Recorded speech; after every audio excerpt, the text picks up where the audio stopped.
Salut tout le monde et bienvenue dans ce décryptage. Aujourd'hui, on s'attaque à un vrai poids lourd de la philosophie, Baruch Spinoza.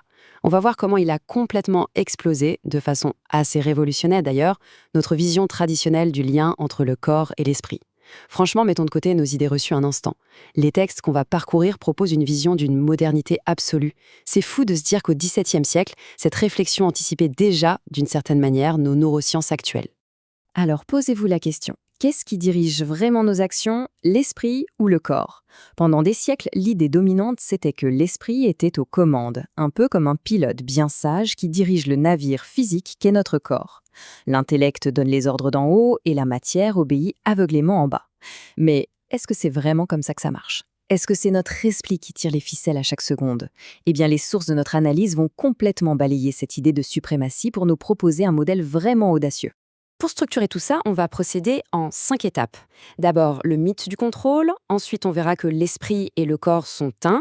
On passera par la mécanique du corps, l'imagination et les passions. Et pour finir, on découvrira comment cultiver concrètement notre puissance d'agir. Allez, c'est parti. Première session de notre analyse, le mythe du contrôle et cette fameuse illusion de la domination de l'esprit. Et l'analyse commence par un tacle, disons-le franchement, au dualisme de René Descartes. En gros, Descartes pensait qu'un esprit totalement immatériel contrôlait le corps matériel via une minuscule glande dans le cerveau, la fameuse glande pinéale. Et là, Spinoza ne retient pas ses coups. Il trouve ça invraisemblable de la part d'un philosophe aussi rigoureux de s'appuyer sur, je cite, une hypothèse plus occulte que toute qualité occulte. Pour lui, c'est de la magie pure. Comment une chose qui n'a aucune dimension physique pourrait-elle faire bouger la matière? Ça n'a tout simplement aucun sens pour lui. Du coup, le contraste entre ces deux visions est vraiment saisissant. D'un côté, la tradition dualiste, l'esprit est le roi absolu, le corps est l'esclave. De l'autre, la proposition vertigineuse de nos textes, le parallélisme.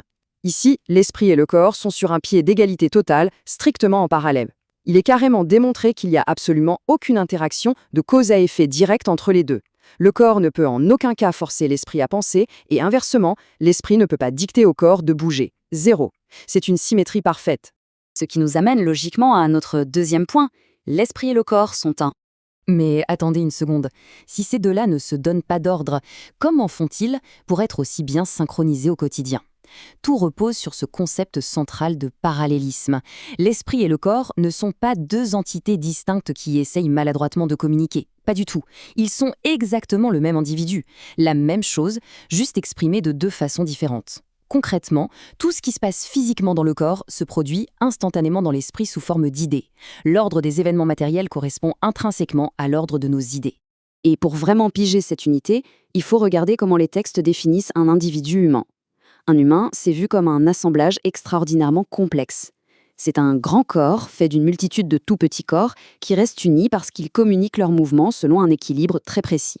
Pensez-y comme à une immense chorégraphie. Tant que l'harmonie globale de ce grand mouvement collectif est maintenue, la danse continue et l'individu reste lui-même, et ce, même si les petites cellules qui le composent meurent et se renouvellent en permanence. C'est une vision hyper dynamique. Troisième étape, la mécanique du corps. Plongeons un peu dans cette fascinante architecture physique. L'analyse avance des postulats biologiques super pointus et clairs. Le corps humain intègre des éléments très différents. On a des parties fluides comme le sang, des parties molles comme les tissus et des parties dures comme les os.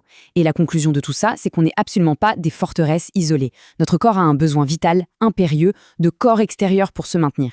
Il doit continuellement être régénéré par la nourriture, l'air, nos interactions. Ça veut dire qu'on est affecté d'une infinité de manières par notre environnement physique. L'interdépendance avec le monde qui nous entoure est absolue. Et c'est là que la mécanique devient vraiment incroyable à observer au quotidien. Quand on interagit avec quelque chose, la physique de ces textes postule que ça impacte d'abord nos parties fluides. Celles-ci bougent et viennent taper contre nos parties molles.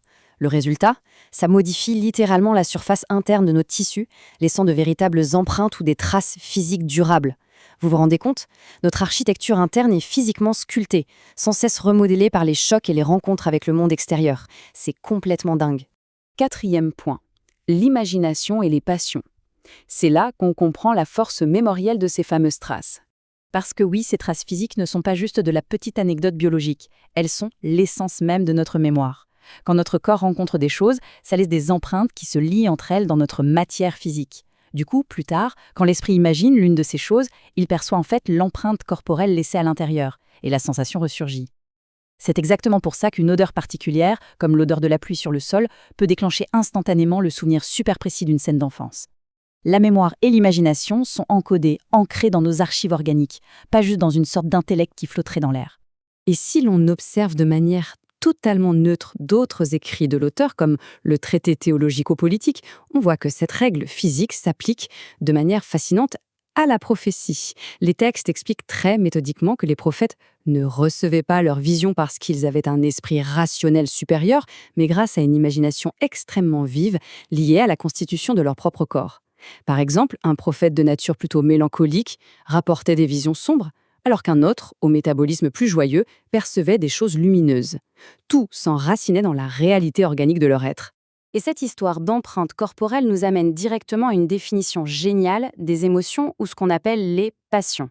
Ici, une émotion, c'est purement physique au départ. C'est un impact sur le corps qui va venir soit augmenter, soit diminuer notre puissance d'agir, accompagné bien sûr de l'idée de cette variation dans notre tête. C'est crucial de saisir ça. La joie, ce n'est pas qu'une pensée agréable, c'est un véritable boost biologique et métabolique qui nous rend plus capables d'agir. À l'inverse, la tristesse agit comme un vrai poison matériel qui restreint nos vaisseaux et nous bloque physiquement. 5e et dernière section de notre analyse. Cultiver la puissance d'agir. Une éthique qui passe par le corps. Alors, qu'est-ce que tout ça signifie concrètement pour nous ? Eh bien, ça transforme totalement notre compréhension du bien et du mal. Ce ne sont plus des concepts moraux un peu vagues, c'est très pragmatique.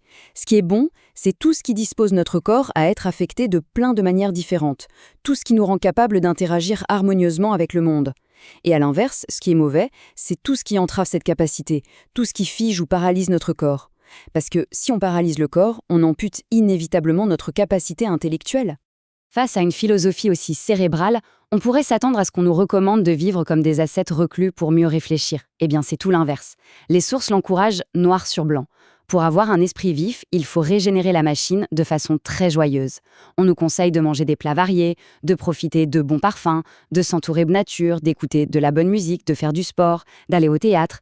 Bref, diversifier et ravir les compétences du corps, c'est littéralement le carburant absolu de notre acuité intellectuelle. Et là, on touche au point culminant de notre décryptage. L'équation maîtresse de cette réflexion. Plus un corps est apte à agir de multiples façons, plus son esprit est apte à comprendre et percevoir de multiples choses. Vu que l'esprit est l'idée du corps, chouchouter, entretenir et diversifier les capacités de notre enveloppe matérielle, c'est l'acte exact et identique d'expansion de notre horizon mental. Le grand développement intellectuel passe obligatoirement par le plein épanouissement physique. Ce qui nous laisse sur une vraie réflexion finale, plutôt profonde. Si notre liberté et notre puissance de réflexion dépendent à ce point de la mobilité, de la vitalité et de la diversité d'action de notre corps, est-ce qu'on ne limite pas sérieusement notre esprit aujourd'hui en enfermant nos corps dans des routines sédentaires ? La puissance de la pensée, on l'a bien vu au travers de cette approche fascinante, commence irrémédiablement par la puissance du physique. C'est quand même quelque chose à méditer, non ?